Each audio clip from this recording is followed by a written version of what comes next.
Hola chicos, bienvenidos a un nuevo programa de Tiempo para Aprender, tercero de secundaria. En el capítulo anterior vimos cómo nace, crece, se expande y decae el Imperio Napoleónico. Pero ¿quieres saber qué pasó después de todo esto? ¿Vuelven los reyes por 20ª vez al gobierno? ¿O aparece un nuevo gobernante para intentar restaurar ese país? Si quieres absolver todas tus dudas, no te puedes perder este programón hecho especialmente para ti. El gran imperio napoleónico ha terminado definitivamente con la muerte de su emperador. Y ahora Europa entrará en una nueva etapa. En 1814, las potencias de este continente se juntan en un congreso en la ciudad de Viena, donde resaltan estos tres hombres: el emperador ruso Alejandro I, el canciller austriaco Clemens von Metternich y el ministro francés Talleyrand. ¡Qué apellidos para más raros! Pero ¿sabes para qué se juntaron las potencias europeas? Primero, para devolverle el equilibrio político al continente, repartiéndose por partes iguales los territorios. Y segundo, para restaurar otra vez el antiguo régimen. Sí, la reunión del Congreso de Viena dio como resultado un nuevo mapa político de Europa, en el que se crean los reinos de Piamonte-Cerdeña y los Países Bajos. No, aquí no reinaban ni cerdos ni enanos. Eran reinos de gente bien normal como nosotros, pero que tenían bien chequeaditos a los franceses para evitar que se expandan. En este nuevo mapa, Austria, Prusia y Rusia se repartieron territorios de manera equilibrada para que nadie mandara sobre nadie. Y por otro lado, Gran Bretaña aseguró el predominio marítimo y así quedó como una gran potencia. Pero esto no fue todo. Alucina que el Congreso de Viena repuso a los monarcas a sus puestos. El pueblo se debe haber sentido peor que pavo antes de ser cocinado.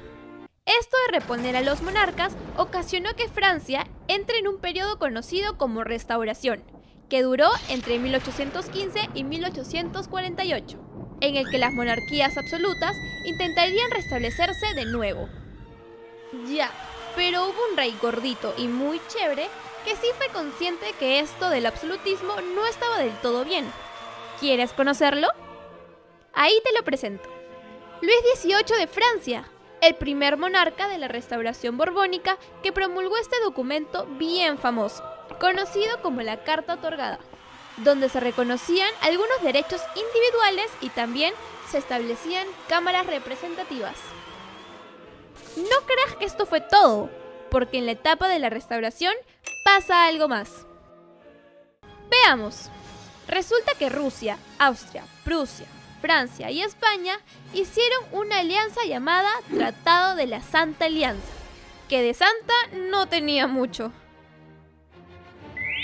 Resulta que estas potencias europeas acordaron que los militares intervendrían en caso de que al pueblo se le ocurriese hacer alguna revolución que amenace al absolutismo, siendo esta una postura contrarrevolucionaria. Estas medidas no les gustaron para nada ni a los burgueses ni al pueblo. ¿A alguien más no le gustaba?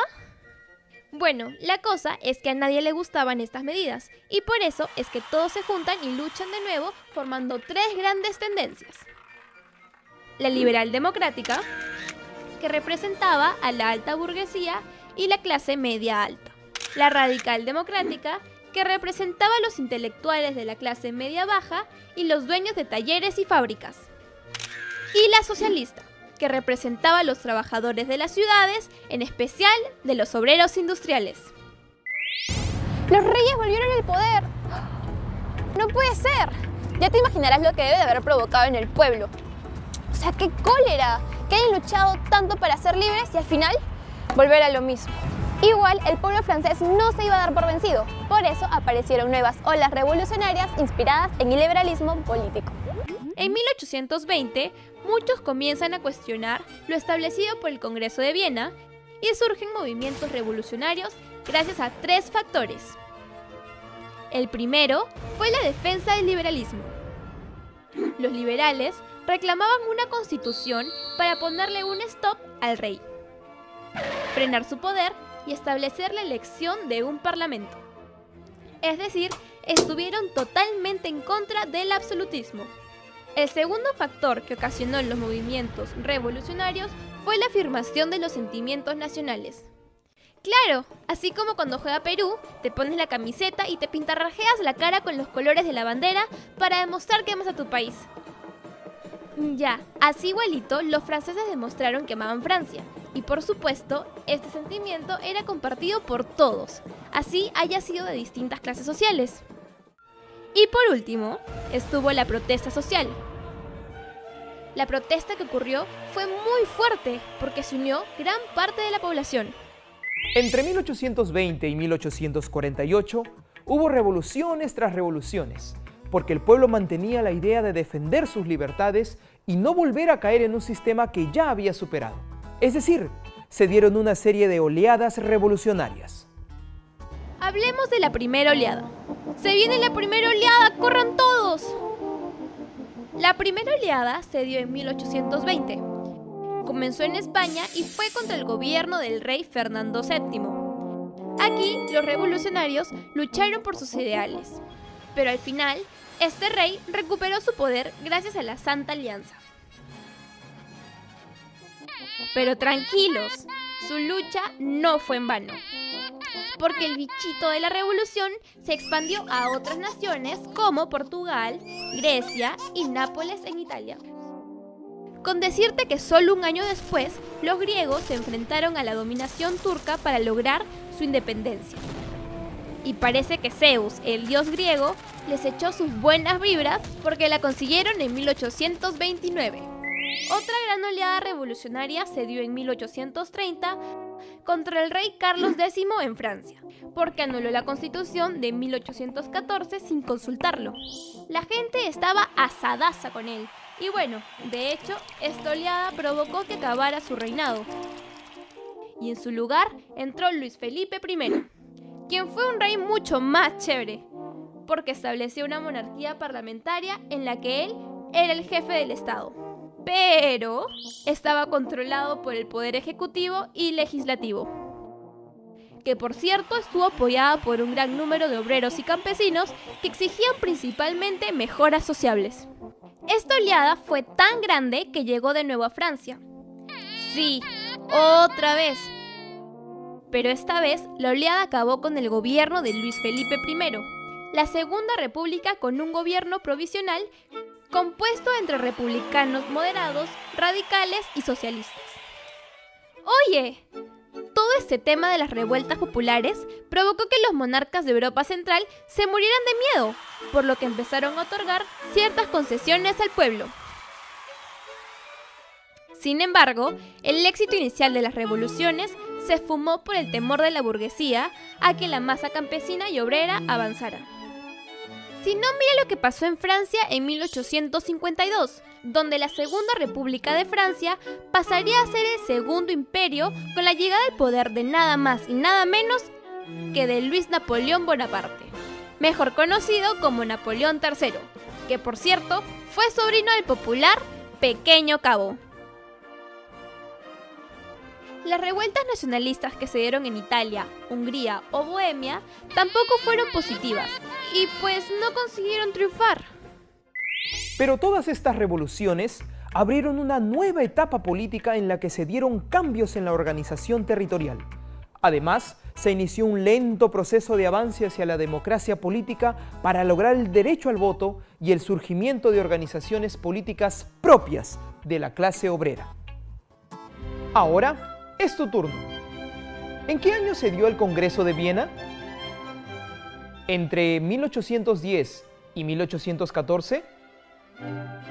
¿1814 y 1815? ¿O 1815 y 1817? Así es, el Congreso de Viena se dio entre estos años teniendo como figuras principales al rey Alejandro I de Rusia, al canciller austriaco Clemens von Metternich y al ministro francés Talleyrand. ¿A qué se le define como restauración? ¿Periodo de Europa en el que se intentó restablecer las monarquías absolutas? ¿Periodo en el que casi se inicia una guerra mundial? ¿O periodo en el que Europa se intentó unificar? ¡Exacto! Este periodo se dio entre 1815 y 1848 y supuso también el triunfo de las posturas contrarrevolucionarias. ¿En qué se inspiraron las oleadas revolucionarias? ¿En el pensamiento capitalista? ¿En los principios del liberalismo político? ¿En las bases del absolutismo? Muy bien, se define en esta doctrina política que defiende las libertades y la iniciativa individual. Hoy aprendimos que en 1814 las potencias europeas se juntan en un congreso en la ciudad de Viena y definen dos principios. El primero, para repartirse los territorios de manera equitativa, y el segundo, para que regrese el sistema absolutista. Como resultado de esto, se formó un nuevo mapa político de Europa. También, Francia pasa por un periodo conocido como la Restauración, entre los años 1815 y 1848, en el que se intentó restablecer el sistema absolutista. En 1815, Rusia, Austria, Prusia, Francia y España firman el Tratado de la Santa Alianza para impedir revoluciones que amenazaran al absolutismo. Los sectores opuestos a la Restauración se agruparon en tres tendencias. La tendencia liberal democrática, que representaba los intereses de la alta burguesía y la clase media alta. La tendencia radical democrática, que representaban los intereses de la clase media baja y de los dueños de talleres y fábricas. Y por último estuvo la tendencia socialista, que representaba los intereses de los trabajadores de las ciudades. En 1820 surgen muchos movimientos revolucionarios por tres factores. El primero, por la defensa del liberalismo. El segundo, fue por un sentimiento nacionalista y el tercero, por protesta social. Por todo esto, se dieron una serie de oleadas revolucionarias. La primera fue en 1820 en España contra el gobierno de Fernando VII, seguida por los griegos que se sublevaron para alcanzar su independencia. La oleada revolucionaria de 1830 se inició en Francia, con lo cual tuvo que salir del cargo el rey Carlos X, y en su lugar entró Luis Felipe I. Pero la mayor oleada revolucionaria se dio en Francia, donde se estableció como Segunda República, que luego pasaría a ser un segundo imperio con Napoleón III en 1852. ¿Sabías que en 1814, año en que se da el Congreso de Viena, también estalla la Revolución del Cusco en nuestro país? Sí, es en este año donde los insurgentes se sublevan contra el virrey Abascal. Esta rebelión llega a controlar el sur y norte del Alto Perú. Y además, es un episodio importante de la Guerra de Independencia en nuestro país. Ahora ya lo sabes. Muchas veces cometemos el mismo error 2 o más veces. Y pues eso fue lo que ocurrió en Europa al tratar de imponer un sistema que trajo mucho descontento y fastidio a la sociedad. Pero esta clase de errores no solo se dieron en el pasado. Actualmente también ocurre que por no informarnos bien, elegimos a un gobernante que antes ya estuvo en el poder y que no hizo las cosas muy bien. Por eso te invito a reflexionar sobre lo importante que es pensar e informarse antes de elegir un presidente o representante, para luego no arrepentirnos por haber elegido inconscientemente. Bueno chicos, hemos llegado a la parte final del programa. Si ya viste el tema de las revoluciones liberales y de la restauración en el cole, con esto reforzarás lo aprendido en clase. Esto ha sido todo por hoy, pero no te olvides de darle like a nuestra página de Facebook Tiempo para Aprender aquí en USMP TV. ¡Chao!